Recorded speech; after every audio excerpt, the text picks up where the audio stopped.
I've driven this Ford Ranger 2019 for about a week now, and I've put 473 miles on it, and just wanted to share my likes and dislikes on this particular truck. Now, this is a subjective video, so you may not agree with everything I'm about to say, but just keep in mind that I don't drive a modern truck regularly, so I drive a car regularly. So some of these are just kind of characteristics of most trucks. So I'll just go ahead and start with some random pros here. The things that I like about it is really fast Bluetooth connection system. So I get in the vehicle, the Bluetooth connects immediately. That's one thing I really like. Another thing is that once you're driving fast on the highway, it's nice and smooth. It has a smooth feeling at high speeds on the highway. You have good visibility because of the height and stance on the road. It has plenty of power. So with a 4-cylinder turbocharged, it is, you would think that it's a V6 driving. It has plenty of power. You can get out in traffic, no problem. The remote start is very fast. So as soon as you hit those buttons, the truck is already started. It's like super fast, a lot faster than a lot of vehicles I've seen as far as starting up on a remote. It also has really bright reverse lights. The reverse lights are powered by LEDs, but they're much brighter than the average vehicle, so the camera system works really good when you put it in reverse. The rear view in the camera system is really good because of those bright reverse lights. Some of the things I want to mention that I dislike about it is the very first thing I noticed getting in the truck, and just before I even got out of the parking lot, before I got out of the driveway, it's extremely bouncy. It feels like the suspension is supported by 4 bouncy houses. It just bounces all over the place at low speeds. And like I mentioned before, it's smooth at high speeds. It's just the low crawling speeds over bumps and things. It's bouncy left to right, forward, back. It's just a bouncy feeling vehicle.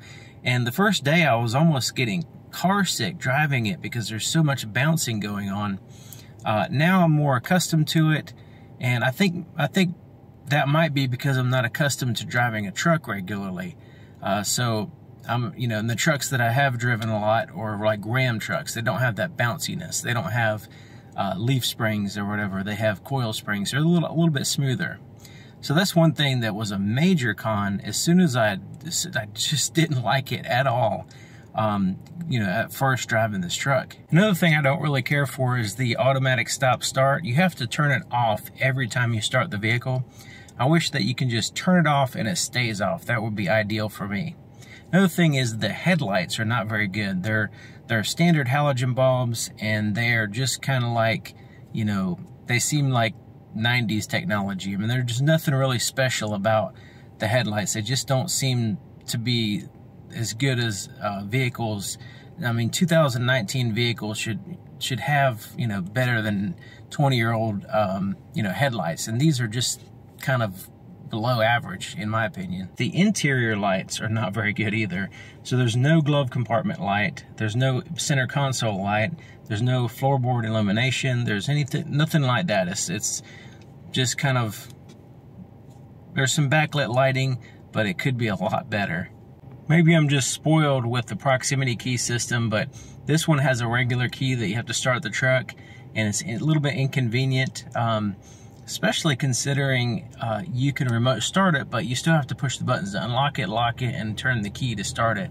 So that's a little bit of a, a little bit of a disappointment as far as my preferences here in 2019 vehicles. Another thing I don't like is this huge shifter.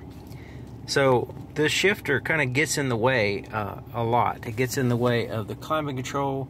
It gets in the way of that compartment there where you would put your cell phone.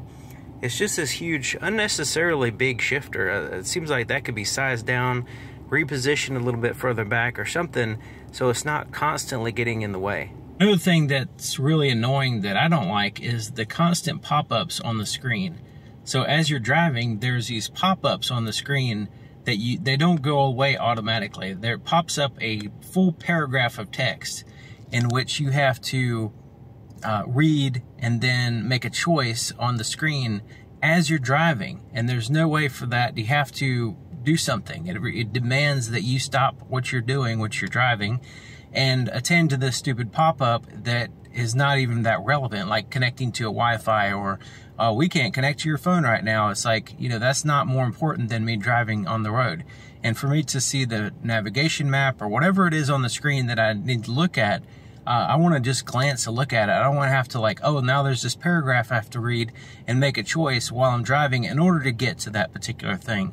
So as you're driving, you should not have pop-ups on the screen, you know, with all this text and everything. I think that's a big dislike in my opinion. Another negative, this kind of ties in with this big shifter, but in a way it doesn't. These climate controls they just kind of blend in the black. So as you're looking down, as you're driving, your eyes are focused on the road and the bright lights and everything. And when you want to look down and glance and push a button, you don't want to have to look down here and start really focusing on trying to find the button in relationship to other buttons. They blend in too much. There's nothing that makes even the buttons stand out from the background.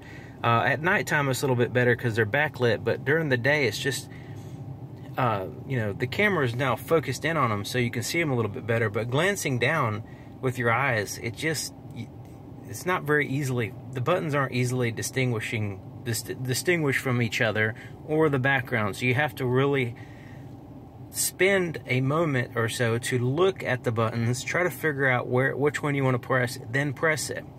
Now all that time you're not focused on the road. You want to have things as visible, easy to see as possible, without having to spend any time focusing on and trying to hunt for buttons. It does have a 5-foot bed, so it's fairly adequate for, you know, picking stuff up at Lowe's or whatever, but you can't put like a sheet of plywood flat in the back, which is kind of a little bit of a pain for a truck this size. It's a pretty big truck. So you'd think you'd be able to put, you know, lay a sheet of plywood back there, but you can't. You can put it back there, but it's going to be leaning on one of the wheel wells, and it's going to be lopsided and all that stuff. But anyways, it's, you know, the 5-foot bed, even though it's small, it's still usable for a lot of things. And the last thing I'll say regarding negatives with this truck is the automatic high beams are pretty much unusable. You can turn them on and it'll flash other vehicles. They will dim at the darkest moment possible, right when you think you see a deer or something in a dark country road. They just go to low beams for apparently no reason whatsoever. So high and low beams, you just manually do it yourself because the system is ridiculous. Maybe I got a bad one or whatever, but it just, in this particular case, it just doesn't work at all. It's funny because it will turn the high beams on, then it'll illuminate a reflector like a mile down the road, and then apparently that reflection of that reflector, they think it's a car or something, so it dims the lights. But then once it dims the lights, the reflector is no longer illuminated, then it's dark, so then it raises the lights again, and it's constantly flashing up and down, up and down, up and down. So it's a completely flawed system compared to other vehicles that I've tested that work fine on the same exact roads that they're on. And you know, within a 2-week span, this vehicle just can't handle it and is completely ridiculous. But anyways, those are the positive and negatives on this particular vehicle. That's my opinion, and hopefully you found it useful if maybe there's some overlap in your particular experience, or if you've never, you know, you're thinking about test driving this truck or whatever, buying one of these. You know, just kind of keep some of these in mind while you're doing that, just to make sure that you're going to be able to live with the particular situation with this vehicle. But anyways, thank you for watching. I'll see you next time.